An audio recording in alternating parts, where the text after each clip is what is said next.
everyone, welcome back to the one-stop solution. In this video, I'll be showing you how to make AI emojis in Messenger. Let's get started. Start by opening Messenger on your device. Make sure you have the latest version of the app. Open any chat to whom you want to send the AI emojis to. Tap on the smiley icon at the bottom right. Tap any words or phrases at the search box at the top.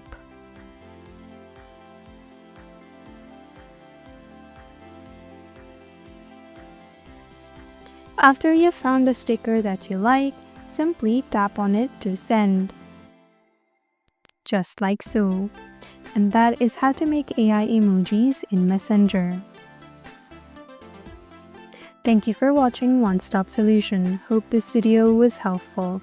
If it was, then hit the like button and comment down if you have any questions or feedback. Also, if you're new to our channel, subscribe and hit the bell icon so that you don't miss our upcoming videos.